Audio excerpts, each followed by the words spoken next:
Hi Pisces! Welcome po sa ating channel. Narito yung daily Gabay Tarot reading for October 22, 2024. Please be reminded kung nakaresonate kayo, comment down. Kung hindi kayo nakaresonate, ibigay niyo po sa iba kasi general reading po ito. This is for you Pisces ngayong October 22, 2024.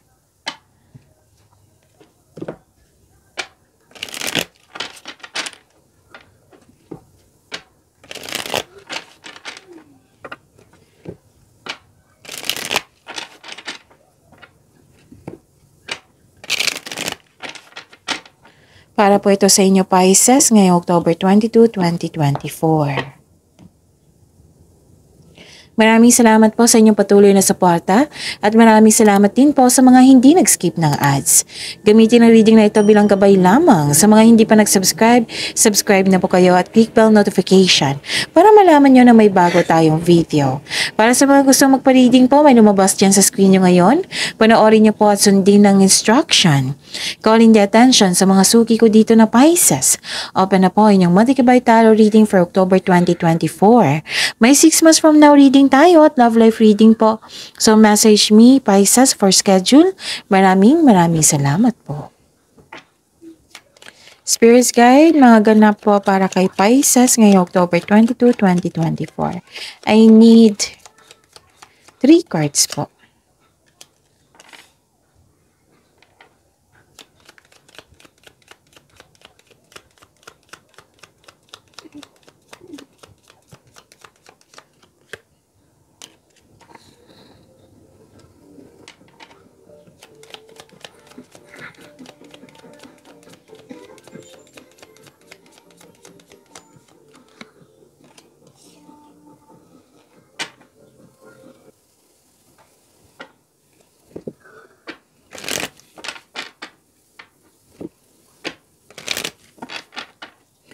Spirits Guide, mga mensahe po para kay Pisces ngayong October 22, 2024.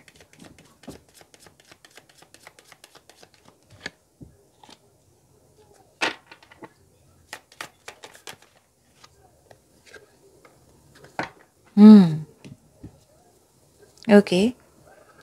Pisces, ngayong October 22, 2024, may nakita ko ditong may taong hindi maganda ang turing sa iyo, yung sinisiraan kanya. Nakikita ko rin dito na pwedeng nagkaroon kayo ng loss of connection or ingatan niyo po yung mga bagay-bagay dyan na importante sa inyo. Kasi nakita ko dito na may loss. Like for example, money ito. Oo, pwedeng nagkasta, nawala, kinuha, na damage, ganon. Don't worry kasi may nakita naman ako dito ang good news po na parating sa inyo. This is change for the better. May nakita rin ako ditong parating na baby, parating na yung nanganak, buntis, may ikakasal or kasal, ganon. May nakita rin ako ditong change for the better. Yes, change for the better. Yung good news na yun, yan yung ano tawag ito? Yan yung dahilan na magkaroon ng change of cycle. Okay? Malaking pagbabago yan sa buhay mo. Itong good news na ito. At pwede itong good news na ito ay announce mo sa isang grupo ng tao. Tapos, pwede din paglilipat din ito or movement, binigyan mo na yung action, yung matagal mo ng plano, desisyon. Pwede din movement ito sa malayong lugar. Kasi may nakita kong malayong lugar, ganon, paglilipat. Nakikita ko rin dito na may offer. Yes, may offer. Pwedeng offer ito sa, may kasal dito. May kasal or may usapin regarding sa kasal, sa commitment, may ganyan na pag-uusap. Tapos ang nakikita ko kasi dito, agreement sa isang tao, promises sa isang tao, commitment, long-term agreement, sige, deal na tayo, usapan to deal na tayo, ganon. May nakita rin ako ditong, di ba, nasabi ko kasal, engagement, proposal, pwede din na kakasapasok nyo lang sa relasyon, pwedeng na may bagong maliligaw, pwedeng ganun. Pwede din na May nakita kasi akong signing of contract dito. Pwedeng signing of contract sa trabaho or sa isang or at marriage contract, okay? So yon. So blaze your own trail, be true to yourself, and okay. May toxicity dito, nakita ko. Humanity's destructive traits. May toxicity. So, umiwas po daw kayo sa toxic traits ng isang tao. Spirits guide.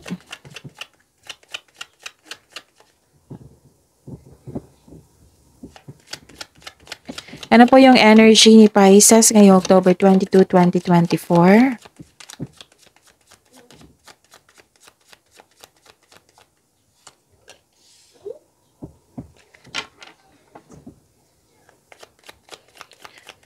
Energy ni Pisces.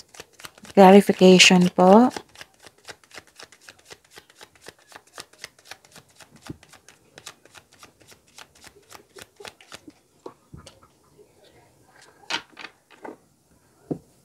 Okay. Sa mga may oras dyan ha, kung gusto nyo po, Pisces, panoorin nyo po yung Last 4 Days Gabay Tarot reading nyo po.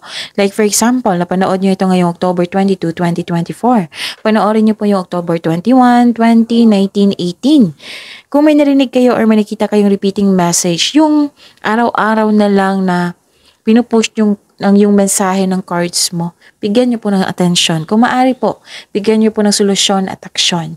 Remember, Pisces, at the end of the day, alam mo na ikaw lang taong may kakayahan at responsable na gumawa ng sarili mong katotohanan at kinabukasan.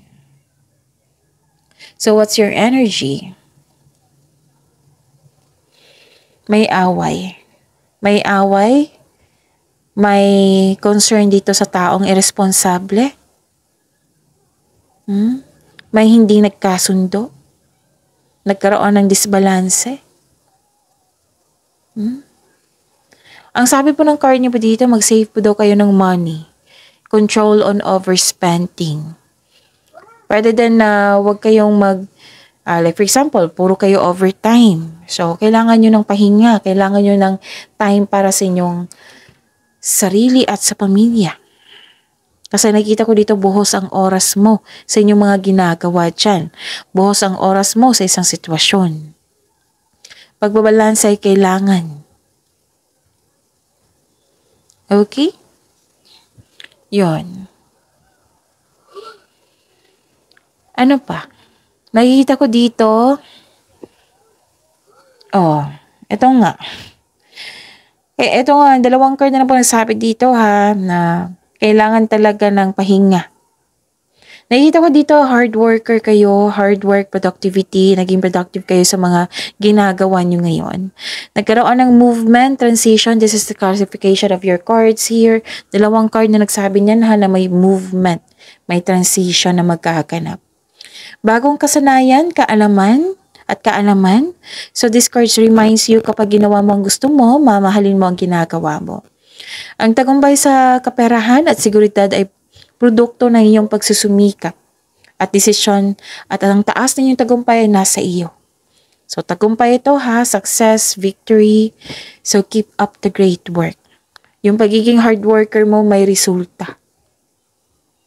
Ang sabi ng card dito, keep up the great work.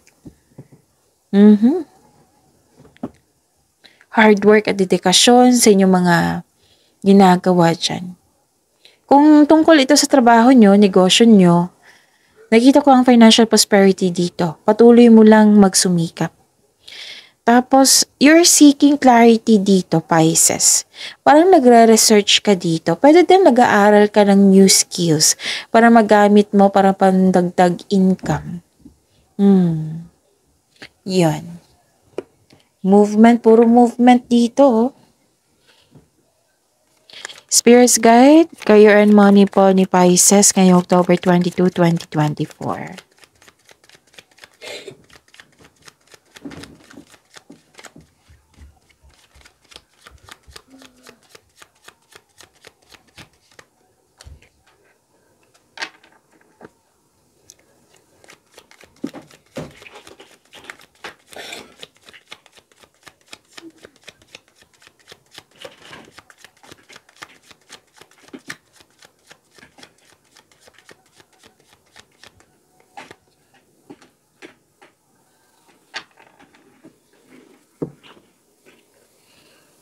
Okay. Pisces, napanood nyo na ba yung upload ko kahapon? Weekly Gabay Tarot reading nyo? Nakafocus po iyon sa career and money. Baka gusto nyo yung panoorin na gusto nyo may malaman kayong karagdagang mensahe tungkol sa inyong career and money. Andun po, ready to view na iyon kahapon pa po. Okay, Pisces?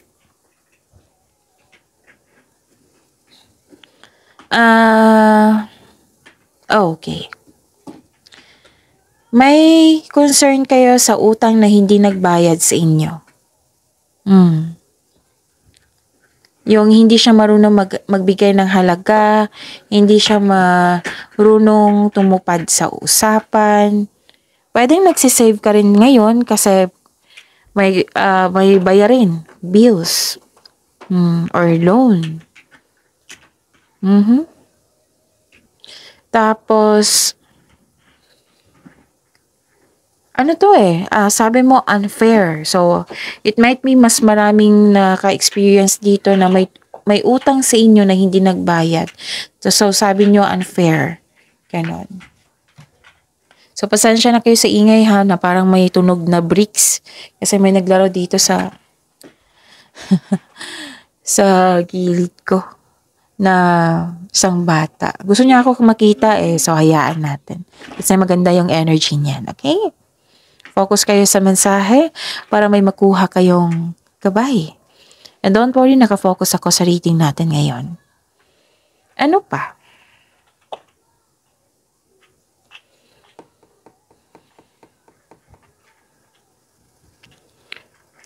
Nagpo-post kasi ako kasi bakit halos araw-araw may problema si Pisces sa isang tao na irresponsable? Maaring kasama mo ito parate or isip-isip mo parate. Nakikita ko dito confusion, hindi makagawa ng desisyon. Yung feeling mo nagkaroon ng maraming balakid. Gusto mong lumaban pero napaghinaan ka ng loob. Again, nagkaroon ng maraming balakid. Gusto mong lumaban pero napanghinaan ka ng loob. Okay. Pisces, may nakita ko dito ang mas pinapaniwalaan mo daw ang isang chismis. Alamin niyo muna kung totoo ba yan or hindi. Okay? Kasi baka iyan ng dahilan na napanghinaan kayo ng loob, na-discourage kayo, na-disappoint kayo, ganon. May nakita ko dito na ma-pride na tao or di kaya kalaban yung sarili mo.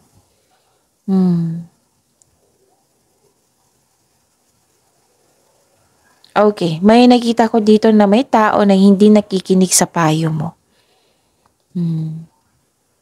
Pag-uusap, actually nakita ko dito gusto mo siyang kausapin. Yes, gusto mo siyang kausapin to clear up any hurt feelings. Maaring mabigat sa loob mo ang confrontation na ito, pero kailangan natin harapin to clear up any hurt feelings po. Kung magkakaroon ng confrontation, sikapin yung na magkaroon na ng solusyon in a positive way. Yung magbibigay sa iyo ng peace of mind. Pag-isipan niya ng mabuti. Alam kong mahirap yan kasi may taong irresponsable ako nakikita dito, na concern mo, hindi ka makagawa ng desisyon, confused ka, bothered ka. So, if I were you, isuko niyo siya kay God. Yung lahat ng worries mo, isumbong mo. Tapos hayaan mo na. Mag-move forward ka na. Kung pwede. Pero kung regarding to sa money, then nasa inyo. If you want peace of mind and still yung tao is bad trip pa rin, nako, iwan mo na yan. Kung pwede. Depende na yan sa sitwasyon mo Depende na yan sa desisyon mo. Spirit's guide. Love life, self-love, partnership, and romance ni Pisces ngayong October 22, 2024.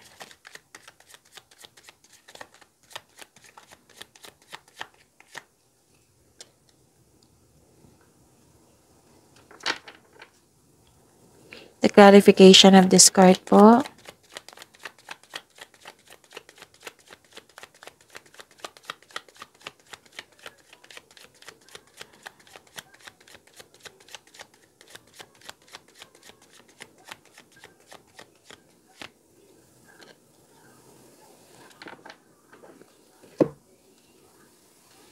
Okay.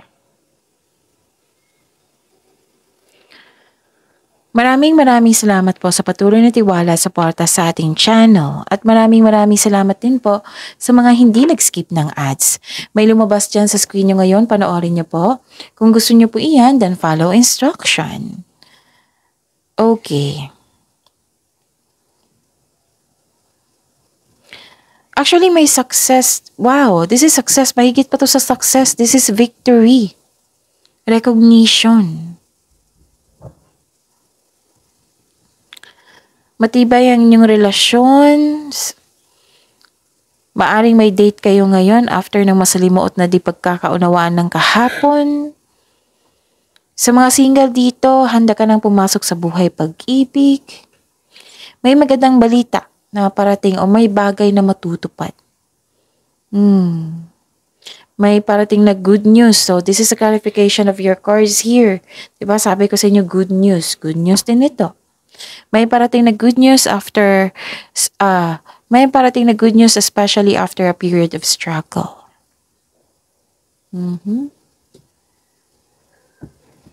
Feeling proud ka ngayon sa accomplishment mo. In-acknowledge mo yung success at may matatanggap kang recognition, yung papuri from other people. Nagsumikap ka at deserve mo itong tagumpay na ito. So, allow yourself to shine in this moment.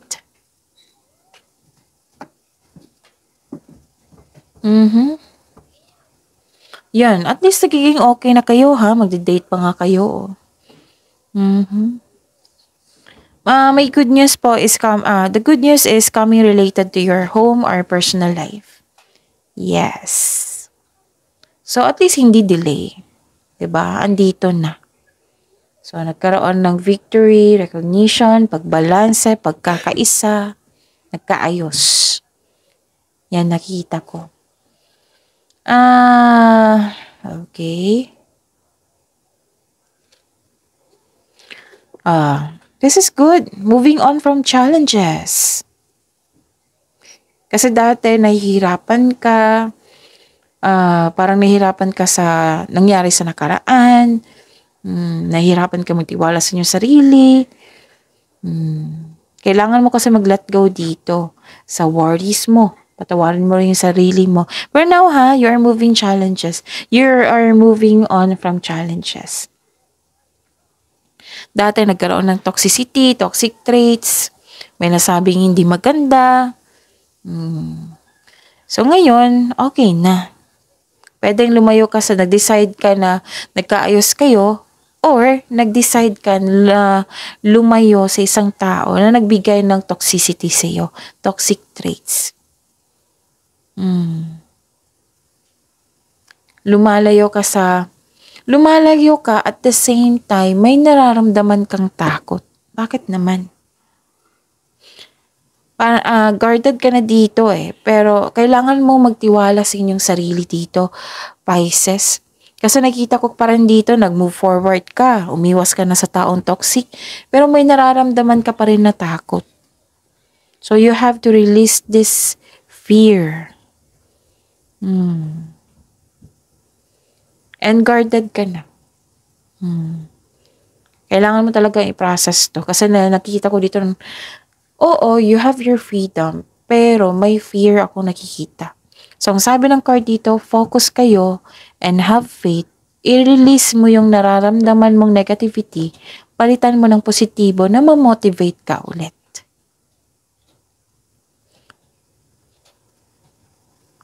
Dalawa lang to umiwas ka, iniwan mo, or nagkaayos kayo. Kasi yung isa dito, kailangan ng pag-uusap, nag-uusap kayo, ganon. This is moving on from challenges. Okay? Ang daming ganap sa inyo, Pisces. Okay, so that's it. See you tomorrow, Pisces. Please like, subscribe, and click the button for notification para updated po kayo sa daily tarot reading natin. Maraming salamat po.